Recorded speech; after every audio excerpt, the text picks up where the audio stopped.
Qad aflahal mu'minun. Orang beriman itu pasti bahagia. Orang beriman akan dibimbing sukses. Apa ciri-cirinya? Ayat 2-nya. Alladzina hum fi salatihim khashi'un. Yaitu orang-orang yang khusyuk dalam salatnya. Orang-orang yang salatnya benar, orang-orang yang bertakwa akan ditambah oleh Allah pengetahuan.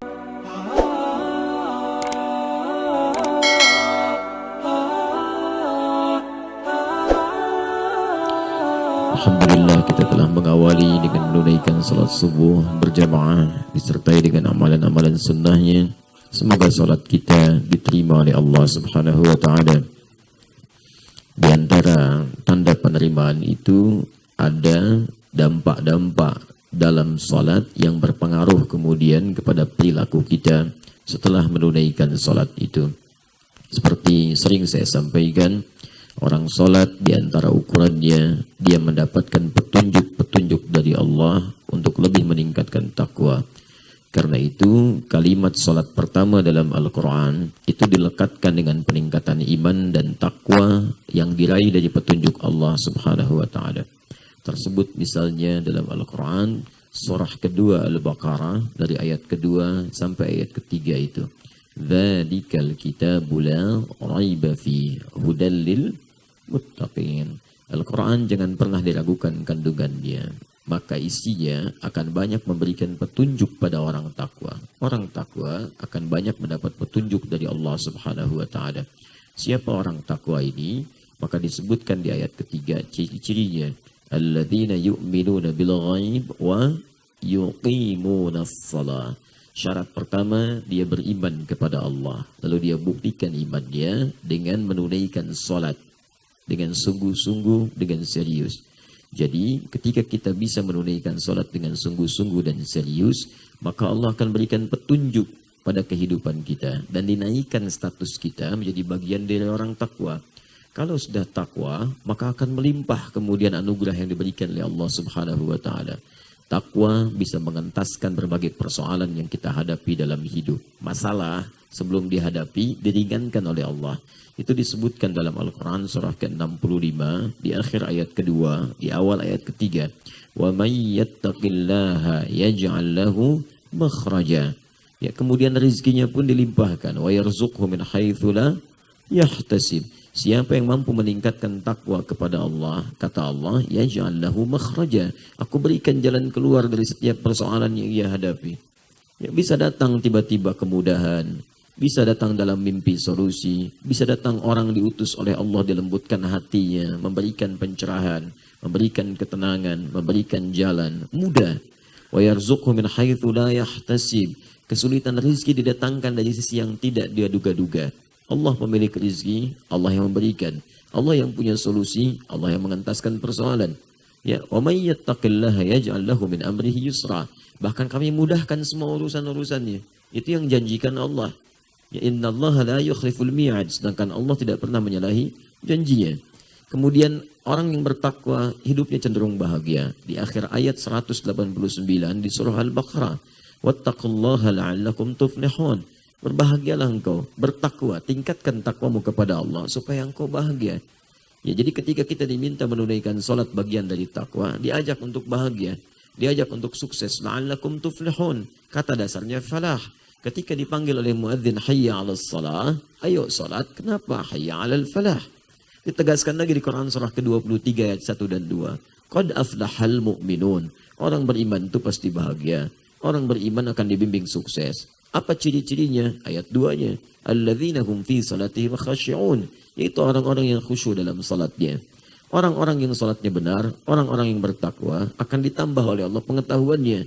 Disebutkan di Quran surah kedua Al-Baqarah di akhir ayat 282. Wattaqullaha wa yu'allimukumullah.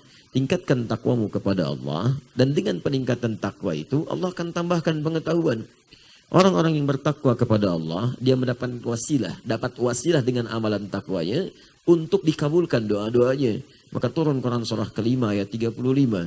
Ya ayyuhalladzina amanu taqullaha wabtaghu ilaihil wasilah. Hei orang-orang beriman, ya orang-orang beriman, terus tingkatkan takwamu kepada Allah. Dengan peningkatan takwa itu, jadikan wasilah untuk meminta apa yang kamu harapkan dalam kehidupan. Orang-orang takwa itu kepada Allah, kalau benar takwanya, dijaga kemudian sampai wafat dia menghadap kepada Allah Subhanahu wa taala, diberikan kemuliaan. Turun Quran surah ketiga ayat 102 itu. Ya ayyuhalladzina amanu taqullaha haqqa tuqatih wa la tamutunna illa wa antum muslimun. Jadi mudah-mudahan dengan kita menunaikan salat dengan benar itu, kebahagiaan diberikan, kesuksesan mudah untuk diraih, persoalan dientaskan, rizki dilimpahkan, ketenangan dihadirkan, ilmu ditambahkan kepada kita semua. Nah, di antara ciri orang-orang yang benar sholatnya itu adalah orang yang berusaha mengamalkan setiap tuntunan dalam sholatnya. Kita dituntun dalam takbir, dituntun supaya nggak sombong, jadikan Allah yang paling besar. Dalam kemudian iftitah dituntun supaya banyak bertobat, koreksi kesalahan. Itu yang maknanya Allahumma ba'id. Ya, serahkan diri kita pada Allah, jaga ketentuan Allah. Itu yang disebutkan dalam wajah tuh. Ya, dalam Al-Fatihah dibimbing supaya mendekat kepada Allah. Jangan lupa ibadah. Iyyaka na'budu. Minta pada Allah wa iyyaka nasta'in. Jangan minta kepada hal-hal yang dilarang oleh Allah. Dalam ruku kita dituntun untuk mengagungkan Allah Subhana Rabbiyal Azim. Ya, dalam i'tidal kita diminta untuk selalu mendengar taat kepada Allah. Memuji Allah. Ya, sami'na wa ata'na sami'allahu liman hamidah. Sadar bahwa Allah mendengar semua perbuatan kita. Puji Allah dalam setiap kebaikan. Dalam sujud dituntun. Semua tuntunan-tuntunan termasuk dalam bacaan sholat. Karena itu saya sering katakan kalau sholat berjamaah, itu bacaan-bacaan imam selalu memberi petunjuk aktual kepada kita. Tadi 46 Al-Ahqaf itu, sekitaran 17 tadi.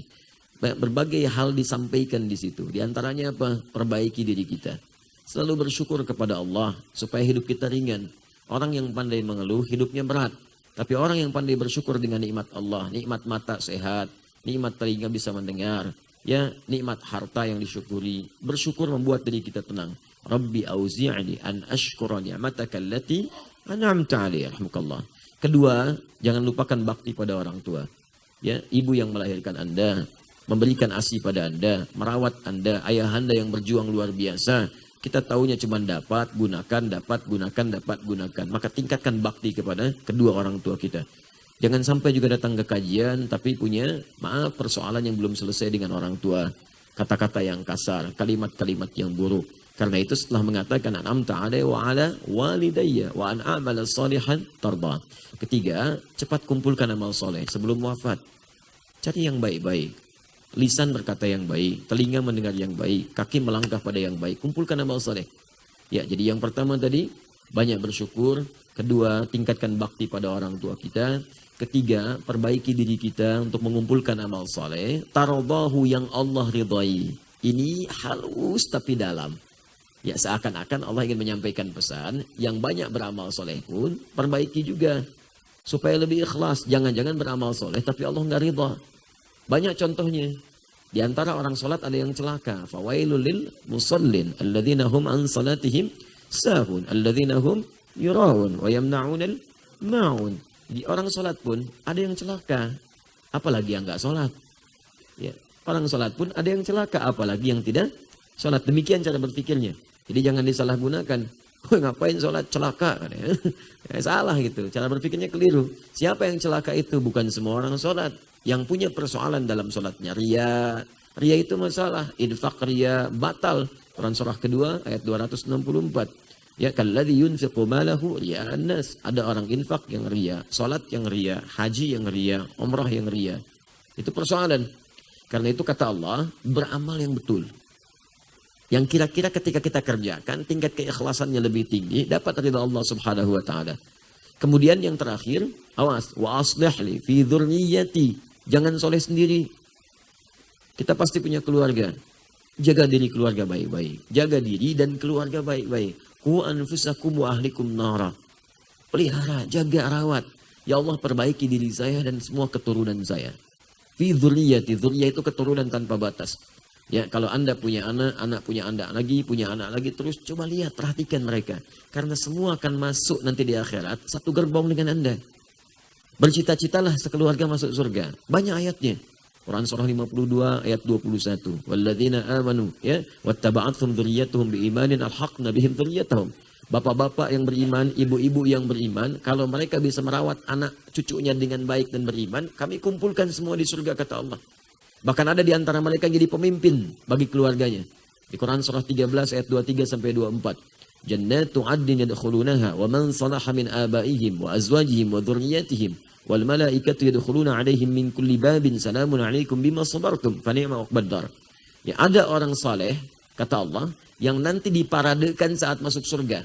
Jadi lewat surga Aden dulu dan dia boleh masuk ke setiap pintu surga, disambut oleh semua malaikat di setiap pintu surga. Ya, dengan siapa masuknya? Wa man salaha min abaihim. Ternyata dia membawa bapak ibunya yang saleh. Dia ada anak yang dipersiapkan oleh bapak ibunya menjadi pangeran surga. Ya, maksudnya pemimpin keluarganya saat masuk surga. Jadi bapak ibunya digandeng, Pak. Tuh, coba siapkan. Ya, kalau digandeng urusan dunia, senangnya di dunia. Begitu meninggal, selesai. Tapi kalau Anda siapkan dunia akhirat, jadi dunianya baik, akhiratnya mulia. Begitu di akhirat kemudian diumumkan, semua penduduk langit dan bumi menatap orang-orang ini. Jadi anak berhasil dididik oleh bapak ibunya, lalu kemudian menggandeng bapak ibunya ke surga. Wa azwajihim, dan pasangannya. Jadi kalau dia perempuan menggandeng suaminya laki-laki. Kalau laki-laki menggandeng perempuan istrinya. Wa dzurriyyatihim, dan kemudian juga membawa anak cucunya di belakang. Sekeluarga besar. Ya, wal malaikatu yadkhuluna 'alaihim min kulli bab, dan malaikat menyambut mereka di setiap pintu surga. Salamun 'alaikum bima sabartum, mengucapkan selamat. Selamat sabar saat di dunia. Ini sabar Bu, Pak, merawat anak sabar. Ya, kirim mereka ke pesantren sabar. Kirim mereka ke halaqah Quran sabar. Nanti panennya belakangan. Panen itu nggak ada yang di depan. Panen itu di belakang. Nanam padi itu susah dulu awalnya. Nanam benih dulu, bersihkan dari hama. Kadang-kadang sebagian harus datang melihat, ya. Kadang-kadang harus nungguin, ada ular, ada burung, ada tikus, dan macam-macam. Ya demikianlah ketika Anda menginginkan anak Anda jadi penghafal Al-Quran. Kadang-kadang ada malasnya, capeknya, lelahnya, ada ngadunya, sabar.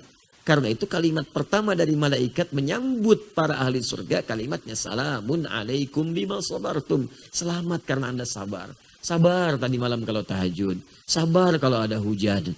Ya, hujan gerimis, sabar. Hujan deras, sabar. Sabar kalau nggak dapat sap pertama. Sabar kalau nggak kebagian sarapan habis kajian. Sabar. Sabar, sabar kalau antri, sabar. Ya, sabar kalimat dengan mengandung dengan kebaikan. Innallaha ma'as sabirin. Allah bersama orang-orang sabar. Tapi sabar itu bukan diam. Sabar itu merespon sesuatu dengan cara yang baik. Ya, bukan diam. Sabar, nungguin, nggak pernah antri, sabarlah, ya nggak kebagian. Ya, jadi sabar itu merespon dengan cara yang baik, dengan kata-kata yang lembut, sabar. Nah, itu amanat di sholat subuh yang kita dengarkan dengan kalimat-kalimat indah, bacaan yang sangat bagus dibacakan oleh imam kita tadi. Semoga Allah menjaga imam kita, memberikan kemuliaan para imam-imam yang ikhlas, dan semoga insya Allah bacaan itu menjadi hujjah ketika kembali kepada Allah di hari kiamat nanti insya Allah.